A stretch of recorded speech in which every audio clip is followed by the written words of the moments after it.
Cookery சேனலை பார்த்து யார் வேணாலும் சமையல் பண்ணலாம். ஆனா சுவையான சமையல் பண்றது எப்படி?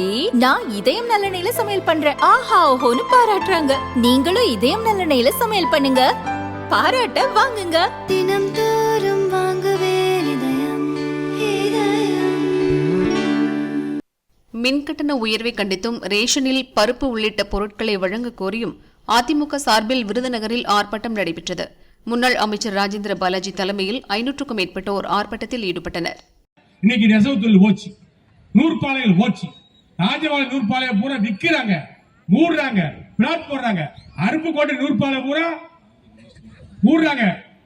காந்தி இருக்காருங்க, பேரு காந்தி, அவர் கைத்தறித்துறை அமைச்சர்.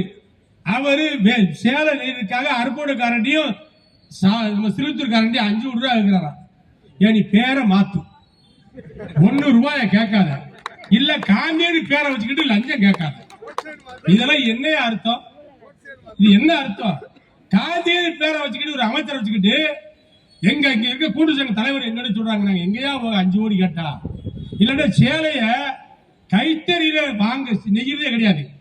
எங்கேயாவது ஒரு விஷயத்தல பெங்களூர்ல நெஞ்சு அதை கணக்கு காட்டுறாங்க.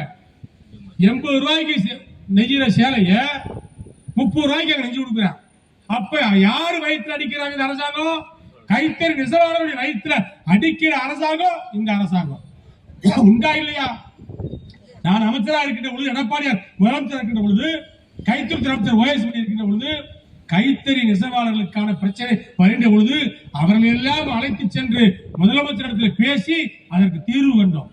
எடப்பாடியாருக்கோ அதிமுக போடுற ஓட்டு டெல்லியை நிர்ணயிக்க போறது கிடையாது. ஒரு கணக்கு போட்ட காரணத்தால ஓட்டு மாறி போச்சு. நாங்க தெருக்குள்ள போறோம், நன்றி சொல்லி போறோம், நிகழ்ச்சிகளுக்கு போறோம், கல்யாண வீடுகளுக்கு போறோம், நல்ல விஷயத்துக்கு போறோம். சொல்றாங்க, ஐயா சட்டமன்றத்துக்கு உங்களுக்கு தான். நான் கூட சொல்ல, சும்மா இருங்கம்மா, இப்படியே சொல்லி சொல்லி நாங்க உங்களுக்கு சொல்றதை கேட்டு கேட்டு அழுத்து போயிட்டோம். இனிமே சொல்லாதீங்க, நீங்க எங்க வேணாலும் ஓட்டை போட்டு தொலைங்க, எங்க ஆளை விடுங்க. இல்ல இல்ல இல்ல இல்ல அப்படிலாம் சொல்ல முடியாது, உங்களுக்கு தான் ஓட்டு போடும். இல்ல வேண்டாம் வேண்டாம் வேண்டாம் வேண்டாம், நாங்க வேண்டாம் வேண்டாம் சொல்ல. ஏமா நீங்க இப்படிதான் சொல்லுவீங்க, ஒரு 1000 ரூபாய் கொடுத்தாரு போட்டோம். ஒரு தடவை ஓட்டு போட்டு 5 வருஷம் நம்ம தெருவு தெரியணுமா சொன்னேன். இல்லையா 1000 ரூபாய் நீங்க நம்ப மாட்டோம்யா. நான் சொன்னேன் 1000 ரூபாய் விடுங்கம்மா. நான் எடப்பாடி கிட்ட பேசியிருக்கேன், வீட்டுக்கு குடும்ப தலைவர்களுக்கு பூரா 2500 ரூபாய் எல்லோருக்கும் கொடுக்க போறோம். நாங்களும் முடிவு எடுத்தோம், எங்கயா டெல்லியில பேசி ரூபாயை வாங்கி எல்லாத்துக்கும் கொடுத்த வேண்டியது.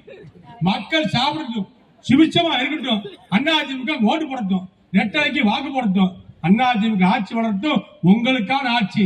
சட்டையை பிடிச்சு எங்களை நீங்க கேட்கலாம், ரோட் கடிப்பாட்டி எங்களை கேட்கலாம். இப்ப இருக்கிற அமைச்சர்கள் எம்எல்ஏக்கள் யாராவது பார்க்க முடியுதா?